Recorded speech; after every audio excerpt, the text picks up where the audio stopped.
Ya tidak mungkin Bante, kami bukan biku, bagaimana memikirkan orang lain. Orang lain itu tidak harus orang banyak, Ibu Bapak. Yang saya maksudkan orang lain itu bukan dirinya sendiri. Istrinya, suaminya, anak-anaknya, temannya, keluarganya. Syukur orang banyak.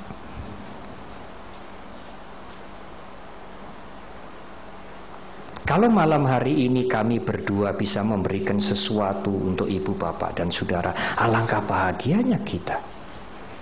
Alangkah manfaatnya kehidupan kita ini. Kita ini tidak sia-sia dilahirkan oleh orang tua kita di dunia ini. Semakin banyak kami bisa memberikan manfaat kepada lebih banyak orang, semakin hidup ini bermanfaat. Saya pernah terbang dari Denpasar ke sini, Jakarta. Karena harus ceramah yang penting sekali. Saya tidak usah sebut di mana dan siapa yang mengundang. Selesai harus balik ke Denpasar. Karena di sana ada latihan samanera. Saya harus mengajar di sana. Ya tentu dengan pesawat. Dan saya diberikan ganti transport Denpasar Jakarta, Jakarta Denpasar 35.000. Bante Sukemo mengatakan, Pak Nyawaro hati-hati, nanti kamu bisa jatuh di Bekasi. Loh kenapa Bante? 35.000 ini hanya sampai Bekasi.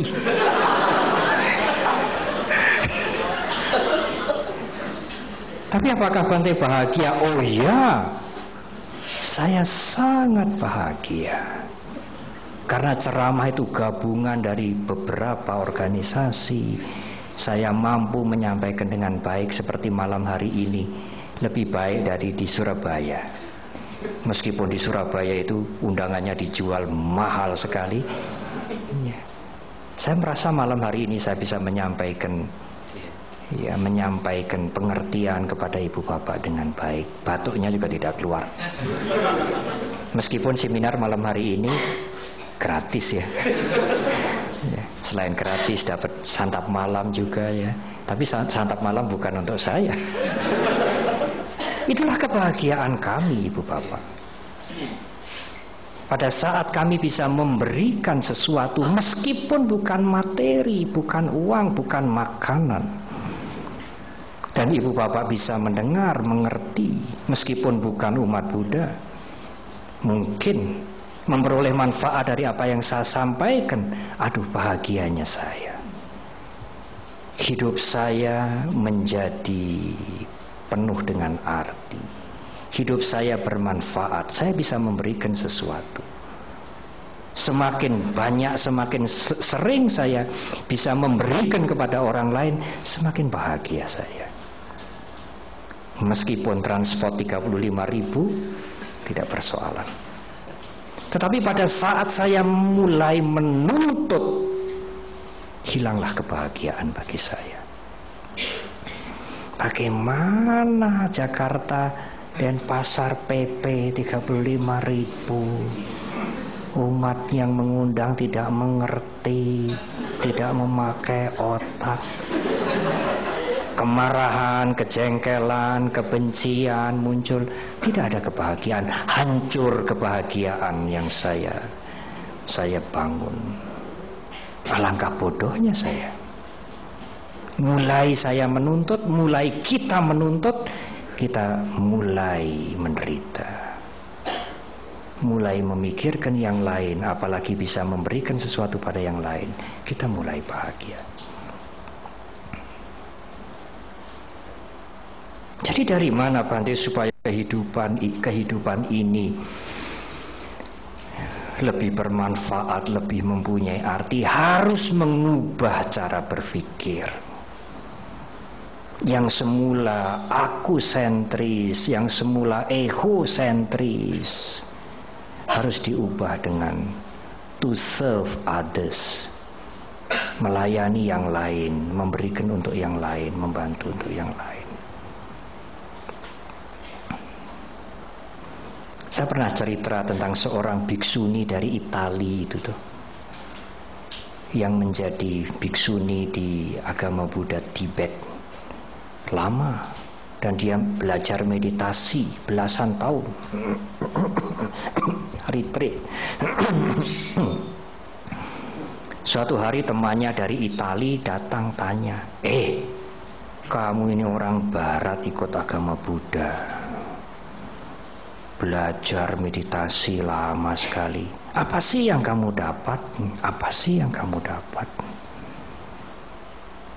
Ibu bapak kan juga sering bertanya begitu mungkin ya. Saya ini Mr. Po sudah jadi umat Buddha 10 tahun lebih, kok begini-begini aja? Apa sih yang saya dapat ini ya?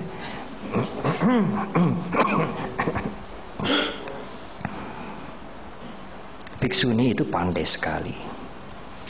Ada bukunya dalam bahasa Inggris ya. Dia mengatakan, wah, pertanyaanmu itu tidak relevan untuk seorang Buddhis. Kamu beragama Buddha berapa sekian tahun, meditasi sekian lama, apa sih yang kamu dapat? Pertanyaan itu sulit dijawab karena tidak cocok, tidak relevan, itu tidak cocok bagi seorang Buddhis. Lalu bagaimana kalau kamu bertanya, sekian lama kamu menjadi umat Buddha, menganut ajaran agama Buddha, sekian lama, sekian belas tahun kamu meditasi, apa sih yang hilang dari dirimu? Nah, itu paling jelas saya bisa menjawab. Kebencian saya mulai hilang. Kemarahan-kemarahan yang dulu sering menjadi tabiat saya jauh mulai berkurang. Dendam mulai hilang. Jengkel segala macam, ketegangan mental jauh sekali mulai hilang. Itulah yang saya capai.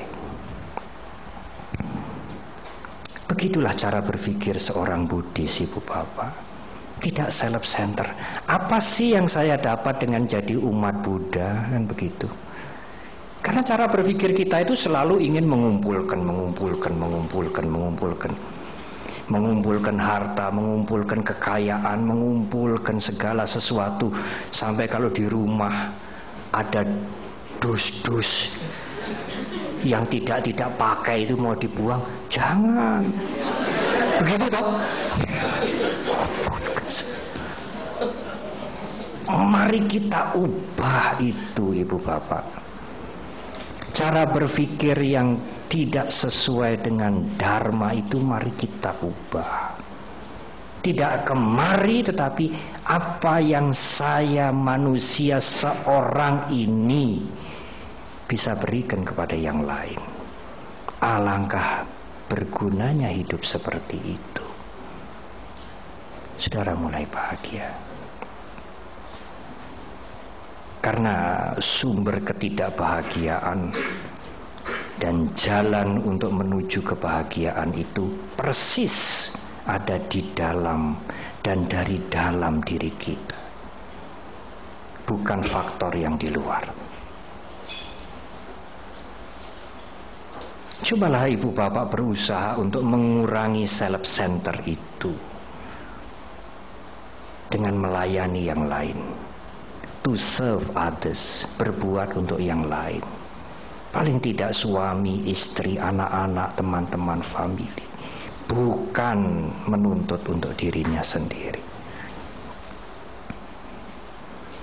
Itulah sesungguhnya artian yang sangat luas dari kusalasa upasampada. Tetapi kalau ibu bapak dan saudara merasa sulit, bagaimana to serve others? Sulit. Ya, paling tidak jangan mengganggu yang lain.